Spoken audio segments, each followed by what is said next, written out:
ಇನ್ನು ಧಾರವಾಡದ ಶಾಸಕ ವಿನಯ್ ಕುಲಕರ್ಣಿ ಅವರಿಗೆ ಜಾಮೀನು ಸಿಕ್ಕಿದೆ. ಈ ಜಾಮೀನುಗಳಲ್ಲಿ ಕೂಡ ಕೆಲವು ಷರತ್ತುಗಳಿವೆ. ಆ ಷರತ್ತುಗಳನ್ನು ಕೂಡ ನಾನು ನಿಮಗೆ ಹೇಳ್ತೀನಿ, ಯಾವ್ಯಾವ ಷರತ್ತುಗಳಿದೆ ಏನೇನಂತೇಳಿ. ಈಗ ನಟ ದರ್ಶನ್ ರವರಿಗೆ 1 ವರ್ಷಗಳ ಕಾಲ ಜಾಮೀನಿಗೆ ಅರ್ಜಿಯೇ ಹಾಕುವಂತಿಲ್ಲ ಅನ್ನುವಂತಹ ಒಂದು ಆದೇಶವನ್ನು ಕೂಡ ಕೋರ್ಟ್ ಹೊರಡಿಸಿದೆ. ಈ ಎಲ್ಲದರ ಮಧ್ಯೆ ಯಾವ ರೀತಿಯಾದಂತಹ ವಿಚಾರಗಳು ಹೊರಬರಲಿದೆ ಅನ್ನುವಂಥದ್ದನ್ನು ಕೂಡ ಸ್ಪಷ್ಟವಾಗಿ ನಾನು ನಿಮ್ಮ ಮುಂದೆ ಹೇಳ್ತಾ ಹೋಗ್ತೀನಿ. ಬನ್ನಿ, ವಿನಯ್ ಕುಲಕರ್ಣಿ ಅವರು ಅರೆಸ್ಟ್ ಯಾಕಾದ್ರು, ಯಾವ ಕಾರಣಕ್ಕೆ ಅರೆಸ್ಟ್ ಆಗಿದ್ರು, ಏನೇನು ನಡೆದಿದೆ ಅನ್ನೋದು ನಿಮಗೆ ಗೊತ್ತಿದೆ. ಆದ್ರೂ ಕೂಡ ಒಮ್ಮೆ ಪ್ರಸ್ತಾಪ ಪಡಿಸ್ತೇನೆ ನಿಮ್ಮ ಮುಂದೆ.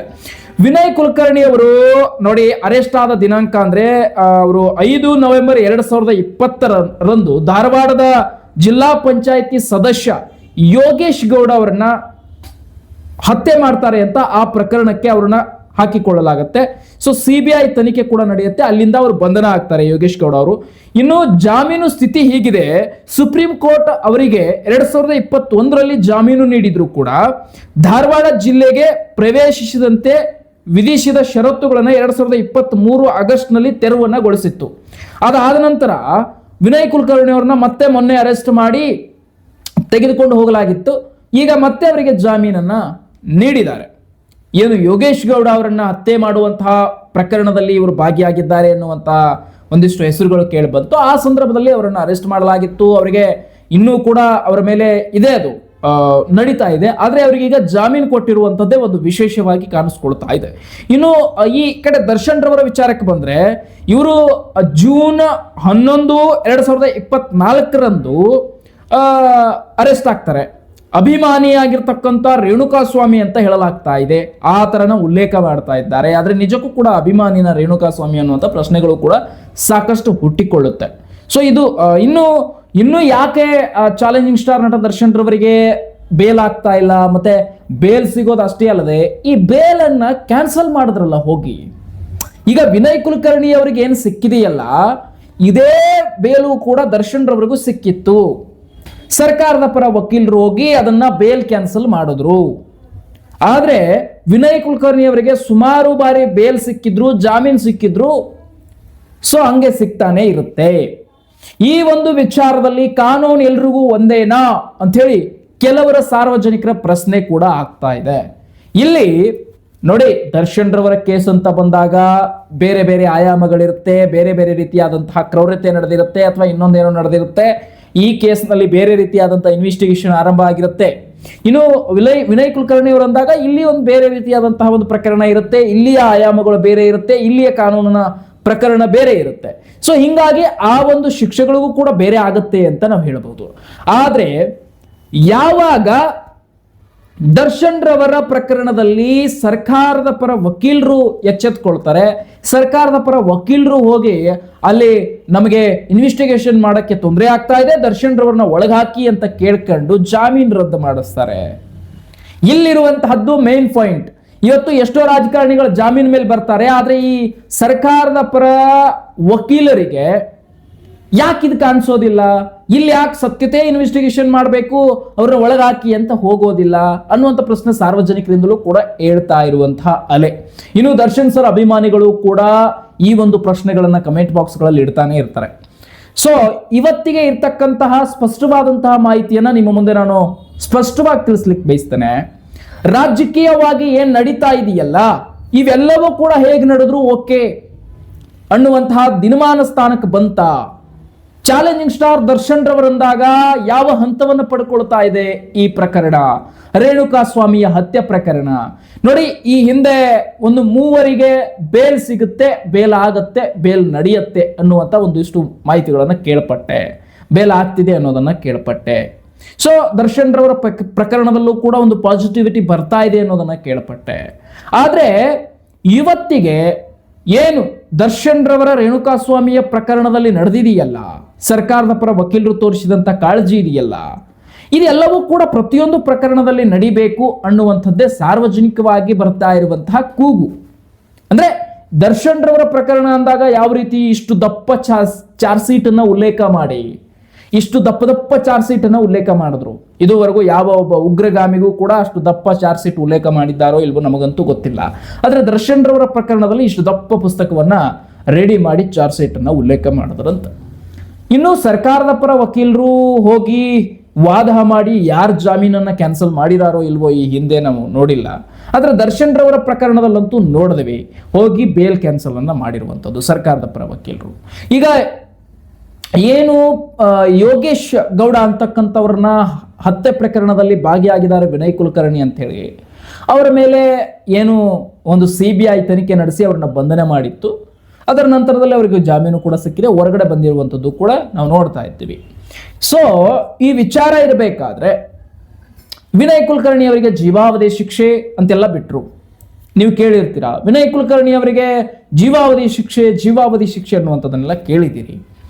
ಸೊ ಇನ್ನೂ ಕೂಡ ಅವರಿಗೆ ಈಗ ಜಾಮೀನು ಕೊಡಲಾಗಿದೆ. ಈ ಜಾಮೀನಲ್ಲಿ ಕೆಲವು ಷರತ್ತುಗಳನ್ನು ಹಾಕಿದ್ದಾರೆ ಅನ್ನುವಂಥದ್ದು ಕೂಡ ತಿಳಿದು ಬರ್ತಾ ಇರುವಂಥದ್ದು. ಹಾಗಾದ್ರೆ ಆ ಷರತ್ತುಗಳು ಏನೇನಾಗಿದೆ ಅಂದ್ರೆ, ವಿನಯ್ ಕುಲಕರ್ಣಿ ಅವರು ನ್ಯಾಯಾಲಯದ ಆದೇಶವಿಲ್ಲದೆ ಎಲ್ಲಿಯೂ ಕೂಡ ಹೊರಗಡೆ ಪ್ರಯಾಣ ಮಾಡುವಂತಿಲ್ಲ ಅನ್ನುವಂಥದ್ದು ಕೂಡ ಸ್ಪಷ್ಟವಾಗಿ ತಿಳಿಸ್ತಾ ಇರುವಂಥದ್ದು.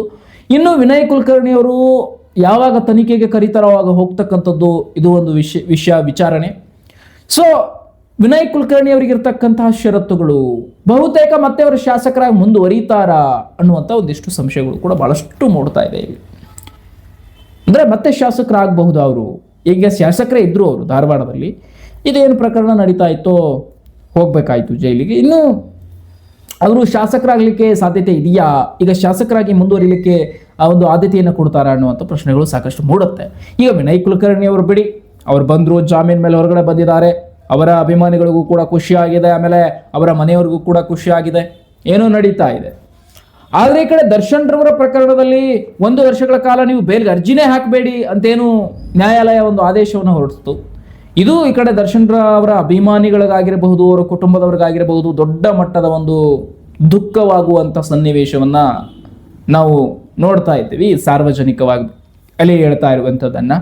ಆದರೆ ಇವತ್ತು ದರ್ಶನ್ ರವರ ಇನ್ವೆಸ್ಟಿಗೇಷನ್ ಏನು ನಡೀತಾ ಇದೆ, ಈ ಇನ್ವೆಸ್ಟಿಗೇಷನ್ ಅಲ್ಲಿ ದರ್ಶನ್ ರವರಿಗೆ ಸಂಬಂಧಪಟ್ಟಿರುವಂತಹ ಎಷ್ಟು ಸಾಕ್ಷಿಗಳು ಕಲೆ ಹಾಕಲಾಗಿದೆ ಅನ್ನುವಂಥದ್ದು. ಅಂದ್ರೆ ದರ್ಶನ್ ರವರು ಇದ್ದಾರೆ, ರೇಣುಕಾಸ್ವಾಮಿಯ ಪ್ರಕರಣದಲ್ಲಿ ಖುದ್ದು ಅವರೇ ಬಂದಿದ್ದಾರೆ, ಹೊಡೆದಿದ್ದಾರೆ, ಒದ್ದಿದ್ದಾರೆ, ಅವರಲ್ಲಿ ಹೋಗಿದ್ದಾರೆ, ರೇಣುಕಾಸ್ವಾಮಿಯನ್ನು ಹೊಡೆಯುವಾಗ ಮುಂದೆ ಇದ್ರು ಅನ್ನುವಂಥದ್ದಕ್ಕೆ ಸಾಕ್ಷಿಗಳು ಎಷ್ಟು ಸಿಕ್ಕಿದೆ, ಎಷ್ಟು ಸಾಕ್ಷಿಗಳು ಬೇಕಾಗತ್ತೆ ಅನ್ನುವಂಥದ್ದನ್ನು ನಾವು ಸ್ಪಷ್ಟವಾಗಿ ನೋಡೋದಾದ್ರೆ ಒಂದು 60 ಸಾಕ್ಷಿಗಳು ಬೇಕೇ ಬೇಕು.